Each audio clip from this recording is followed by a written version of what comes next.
Let me do that too with John Vanek. Welcome to episode 147 of Explode Your Expert Biz Show, brought to you by gtex.org.uk. I'm your host, Simone Vincenzi, the Expert Strategist, and this is the podcast for experts who want to become the ultimate authority in their niche while making an impact in the world. And today, I have the pleasure to interview our GTeX Lifetime Member, John Vanek.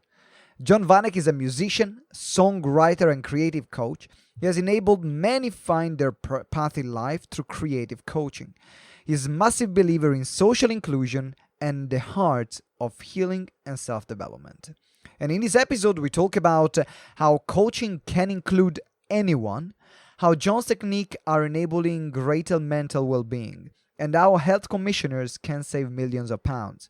If you are into mental health, and in particular are campaigning for mental health, and you want a real solution, then listen to these episodes because you will find it incredibly mind-opening. So you can ride the wave with John.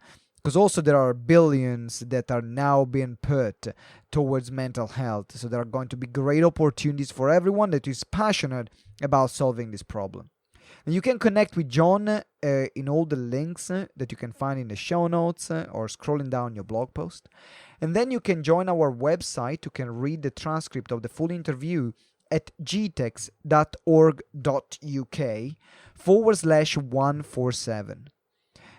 Now, John is going to also talk about what was his experience about becoming a lifetime member. So in the show notes here, you can have a link where you can talk to one of our business coaches to see how can you be part of the GTeX membership and how we can help you explode your expert business like we did with John and more than 1,000 clients that we had so far. And if you haven't if you want to make six-figure presentation, become awesome at selling from the stage, make sure you download our Selling from the Stage checklist, which is the most comprehensive checklist to create a pitch that sells, but without using sleazy manipulative techniques. And if you want to connect with our incredible guests, like John or the other influential influencers that we have on our show, join our Facebook group, Explode Your Expert Biz, where you will also get exclusive training. I'm going to do a training soon on how to get on Forbes and how to become a contributor for Forbes magazine and influential publication, completely for free, just for being part of the group. If you haven't subscribed yet to the podcast, make sure you subscribe right now. And for any questions, suggestions, recommendations, or simply to tell me how awesome I am, I really always appreciate compliments as well. Then send me an email at simone@gtex.org.uk. So Simone is like Simon with a final E at gtex.org.uk. And it goes straight into my inbox. Now, without further ado, let's hear from John Vanek. Let me do that too.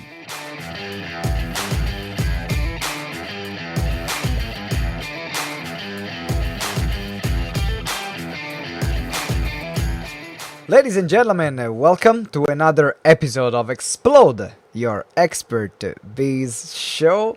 And I'm here today with the one and the only John Vanek. How you doing, John? I'm doing great, thanks, Simone. Fantastic. Are you surviving the heat wave? Yes, it's not too bad. We've got a slight breeze where we are, just enough to keep you going.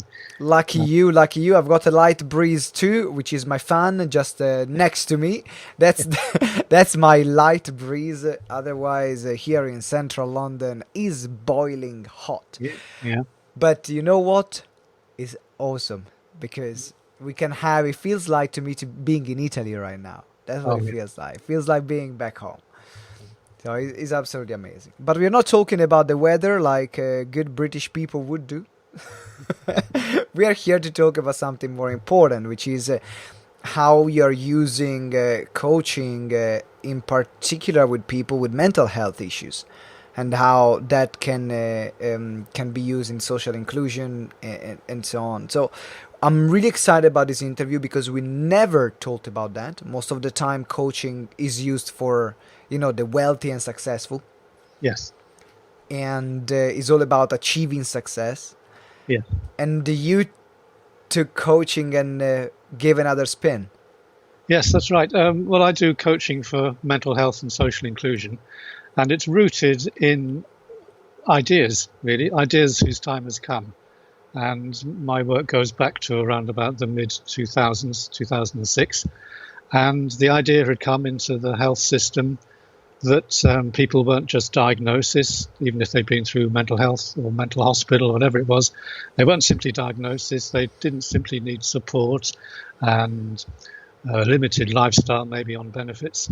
And the idea came that, well, maybe they have hopes, maybe they have dreams, maybe they have goals, maybe they have aspirations like everyone else. And those ideas had come over a long time, really, because you've got to go back to things like Martin Luther King and Rosa Parks, who I think is very important in this social inclusion movement.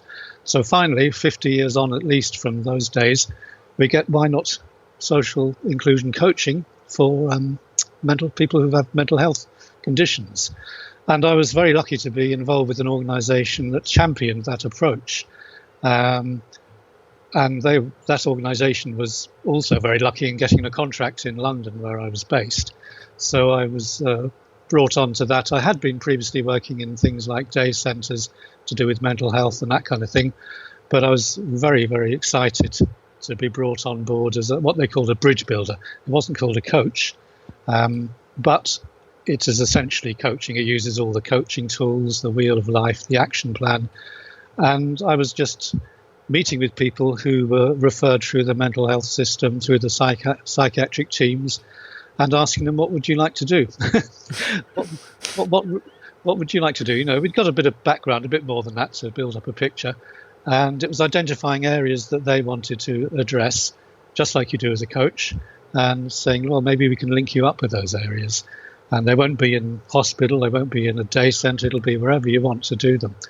And it was doubly exciting because I was allowed to be a specialist for the arts and music, which is my huge passion, as you know.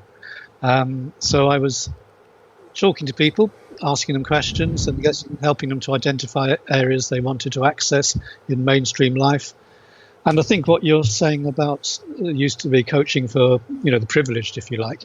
And this idea is just, why can't it be for everybody? Everybody needs a coach. That's all it is. So my clients have gone on to do things like working in recording studio, or coming up with their own albums, or doing creative writing courses, even getting books published, doing art exhibitions, selling artwork, starting their own businesses. And this is going back, I did stop doing that because really the funding for that kind of organisation, that mental health is very subject to changes. It's subject to two things. One is change, and the other is cutting and slashing funds. So even though social inclusion coaching is very cost effective, keeps people out of hospital to a great extent, funds have been slashed even further. So I carried on with the idea freelance when I could no longer do it for an organisation. And I became a fundraiser in order to raise funds for continuing projects, often to do with making films or to do with any kind of creative thing that was involved with people in the mental health system. And I had I've got a great deal of success as a fundraiser. I was discovered I was very good at it. And now, I come to the point now where that idea, which has kind of been a bit subdued over the last few years, and I knew this would happen, it's coming back up again. And when I came to Ireland, where I'm living now, I've discovered there was a life coaching course, particularly for mental health and wellbeing. And I thought, well, I ought to do that because there should be a professional diploma in that field. So I've done that. So I've now got my EMCC diploma, but it's not particularly teaching me anything because I've been doing it for years. But it gives the qualification. It gives that that additional piece of paper that organization or other institution like the NHS that they can trust. I have a question for you because you mentioned that art is your background, and I know you're an incredible musician. In fact, got your CD here in front of me. That's correct. Gold Town, guys. Gold Town, John Vanek. If you like blues, you must get this CD. Is absolutely insane. I mean, John, you had all our clients clapping and cheering and having a great time when you were playing your new tracks at our events. And so you had this your background, like you had this passion for music, Yeah. and then you had this big passion for coaching and for helping people. Mm. So the question is, how did you see the music and the art training fitting in with the people that are struggling with mental health issues at the moment? Well, any number of studies have been done that the arts is very healing. It's incredibly therapeutic. The case doesn't have to be made. That case has been made. It's been scientifically tested hundreds of times. So I didn't have to make that case. But with the social inclusion coaching, it specified, because it's funded, there's money, public money, they wanted ways to monitor and to measure it. The commissioners wanted to see results. Mm-hmm. And the results are based on the mainstream areas that people are able to access. And one of them that was chosen as they call it a social domain. What areas are important to people's lives? And they identified 7 or 8 areas, and art is one of them. Faith and cultural communities is a very big area that was identified. That could be anything from going back to temple or church, or doing Tai Chi is a very broad area. Mm. The volunteering was identified as important. Education is identified as important, and employment, self-employment, and family and friends, all those. So any of those areas that people accessed, they didn't have to access them, but any ones that they did could be measured by the commissioners, so they knew there were results, so they knew the money wasn't being wasted. So if I got somebody to go to a studio and record their CD, and 6 months later they had a CD launch and a big public event, I could put down not only the mainstream venue that person accessed, I could put down the number of people who turned up for the launch, mm-hmm. the number of people they interacted with, and this is healing. This is all healing, yes. Whether it's the arts, it's interaction with people, it's feedback, it's confidence. It could even be financial, often is. And that's what the commissioners wanted to measure, which is a whole different criteria from saying that person is managing their medication or managing to, all those things are great as well. So the arts are just part of what the commissioning bodies and the funding bodies believe to be valuable to people's lives. And how did you get into music? Where did that come from? My music thing is mainly through literature and language and words, because I've always been good at that. My family is good at that, not scientific really. And so that kind of, I love music, I love poetry, I love language, I love novels, and I loved the songwriters who could really handle language, like Leonard Cohen, people like that, Bob Dylan, Lou Reed. And through that, wanting to write poetry, I suppose, originally, discovering I wasn't very good at it, and the guitar and the keyboard came to my rescue. So don't worry, we can put your poetry across. just use this tool. It'll work, I promise. So that's it, really. And I didn't really write songs till quite late, in my late 20s. I've been so long studying literature and being crazy about literature. So, and have you been mainly playing blues, or did you also adventure yourself in other kind of music? Yeah, I've done actually some sort of electronic type stuff. There's a friend of mine called Abby Oliveira. She's worth checking out. Abby Oliveira, who's a fantastic spoken word poet, almost rap, but not quite. But she's amazing. And I put one of her poems to my own electronic kind of production. And I didn't even know my music was blues, but now that you tell me, it's that. Yes, I use a slide guitar. So, okay, well, it feels like blues. It has all the elements of a blues rhythm, and I mean that's what I see you. I see you as a blues singer, songwriter. Now. Going to talk about some practical things, because there might be some people that are listening right now and they want to get into this field. They are working already with people with mental health issues, or they want to work, or maybe they want to do some volunteering Yeah. in that field, because I'm sure that it's something that affects. We all know someone who's been affected by it. Yes. I had many members of my family that, in particular in the late stages of their life, have been affected by mental health issues. If we consider depression as well as part of the mental health issue spectrum, then I've been lightly affected by it. Fortunately, not in a big way. When I was in my 20s, well, I'm still in my 20s technically. I'm still 29, but for few months, I'm holding on to my 29. But when I was around 21, 22, and so for someone who is interested in the concept, what would you consider as a starting point? Maybe you can talk about some of the things that you talk in your book. You can do it too. Yes. Well, the book, I mean, I've got a lot of difficulties with the publisher. I've got to give them another call tomorrow. It's right there. They've got everything they need to print it out and do it for me, the physical book.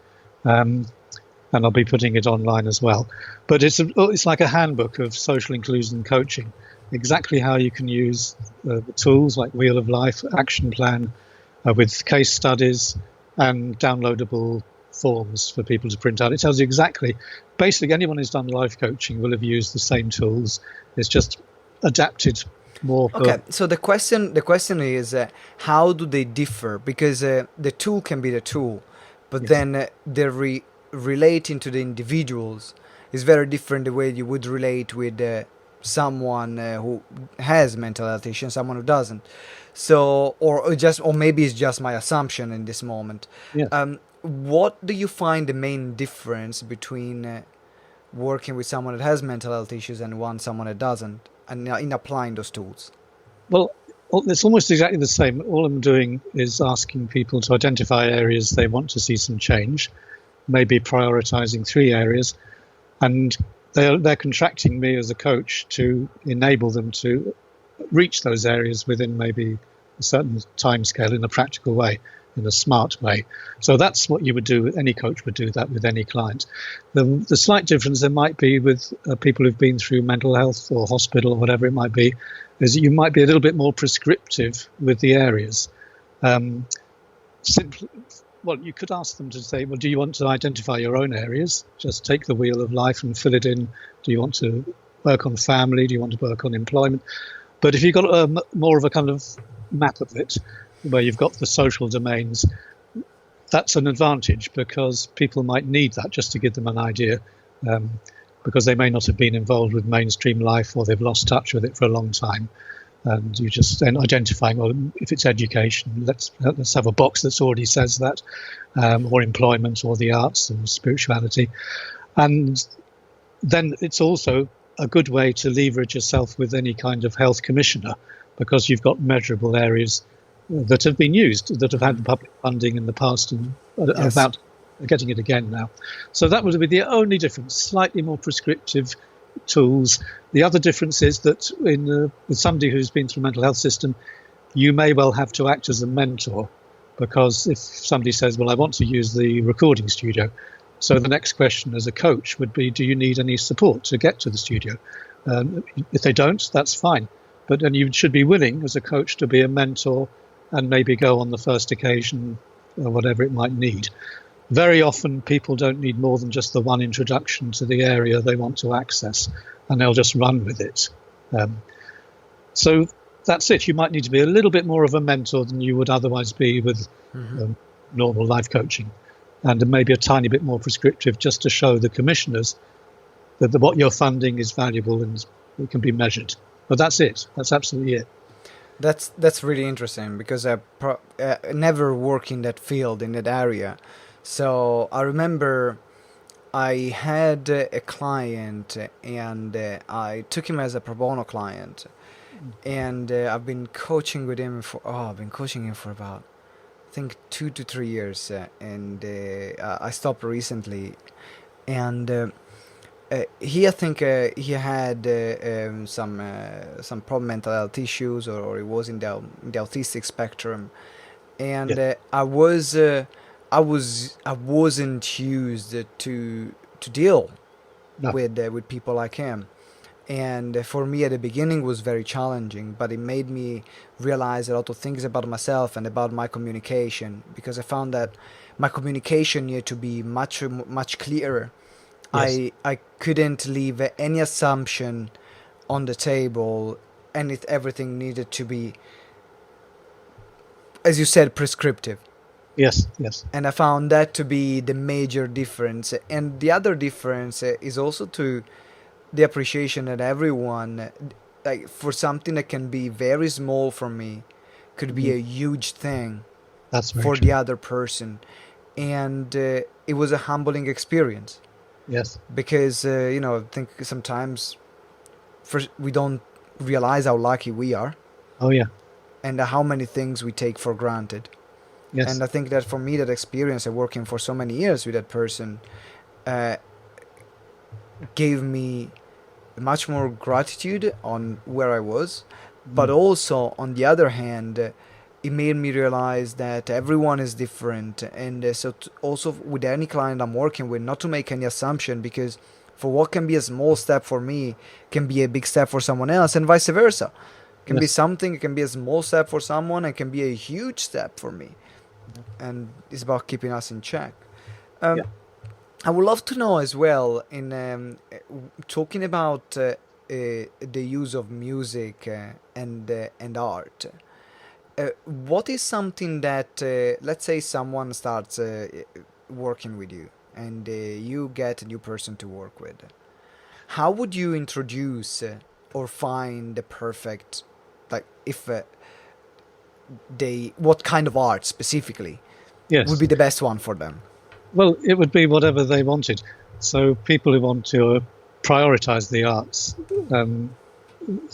it would be very clear what art form they liked. I mean, I've had people who are accomplished painters.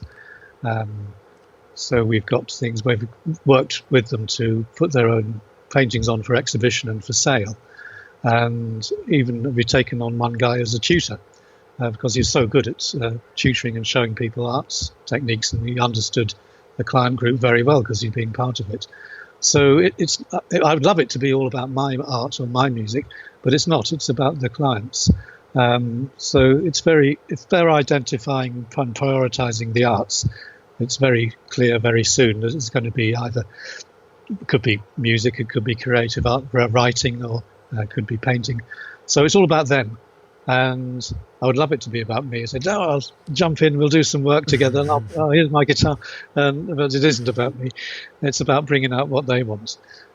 When I have played with my clients, I've come down to the studio and banged away on the keyboard, and it's been great, but it's not really what I'm meant to do. I'm meant to enable them to do their thing.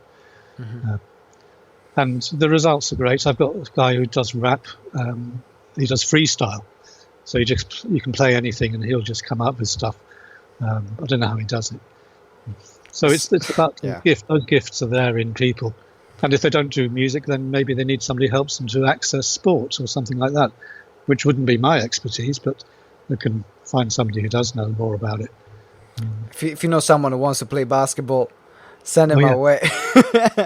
Oh, yeah. Send him my way. Now, I'm curious to hear, what do you found has been your I don't want to say like, or most successful experience that you had with your clients, or more emotional experience? I would love to hear a story of that stuck in your mind, of some of the work that you have done with someone. Yes, I was incredibly happy when one of our clients was taken on. They call it like a peer worker. So the recovery colleges, which the NHS runs, they want people who've been through the same mental health challenges as the people they're working with, and they look for peers. Yeah. And they've asked me for references for people, and they're being the NHS, it's terribly detailed and terribly serious. And I know somebody's going to be great at it, no problems at all. But so I'd fill in all the form and tell them exactly what I think. And that's one thing that's very, very gratifying. And to see that person go on beyond that, to go and be a tutor, and now not even in England, has gone off to Malta. Wow. And we brought him in to run a group, for people with mental health conditions. and we got the use of the local room in the library, so he could teach painting and just teaching art from scratch. And this is really gratifying. He got one client who came in who was actually still in hospital. He was in a secure unit. It's not like you're locked up. That's where he was. But he would cycle in every day, not every day, every week, to join that workshop. And there's so many kind of negative opinions about people with mental ill health. The things like, they won't get up in the morning. No, they won't turn up. And you just have to challenge all of that and say, this is how it works in the real world. We're not going to exclude you from the opportunity to get up in the morning like everyone else has to, etc. And all of that is, it's incredibly gratifying to see it, and to see it as a kind of movement that's ongoing. It's been kind of subdued because trends have changed, and I now see it coming up again. And we're getting apparently millions and billions of pounds being. So I know that I'm riding the next wave. I can guarantee that, and I'm ready for it. So I'm looking forward for the book to be published. I'm really looking forward for it. Now I have a question around around as well your experience that you had with working with the government. Yes. And also with public funds. What do you think can be done better? Like if you can use this opportunity as an appeal to yes. the system which is providing fundings for this kind of training, what would your appeal be? Well, simply to understand that mainstream social inclusion coaching has already been tried and tested successfully. It's been subjected to what do they call that thing? When universities research on it, and evidence-based research. It's got qualified people doing it. They just need to do their homework and see how valuable this has been for people, and how it can keep people out of hospital, and how it's very complementary to the other approaches like therapies and counselling. It stands alongside them as a major tool, as well as therapies and counselling. Think of it in terms of just as the terms of the money being saved, if you want to see it just like that, and then the fulfilment in individuals' lives. Any funding body that wants to check that out, please do. And then from the coach's point of view, you will have to knock on doors. It's not as if you're taking this to the Ritz Hotel and J.K. Rowling says, I want to get some coaching. You can do that, and those techniques will work great. But you will need to knock on doors and bring it in front of people. I'm doing that at the moment, and plenty of doors don't really open. They don't really understand it, or they're not interested. Other doors, fantastic. This is great. I know this could work for our clients. So keep the hard work up, believe in it, show them how it works, and when they start approaching their own funding bodies, then maybe the government and local authorities will take notice as well. So it's a two-way thing. And if someone wants to connect with you, because I think right now is better, it's part of the ethos of GTeX, but together we can achieve more than by ourselves. So if everyone who is listening right now to this interview is saying, yes, I want to ride this wave with John, then where they can contact you, where they can reach out to you, John?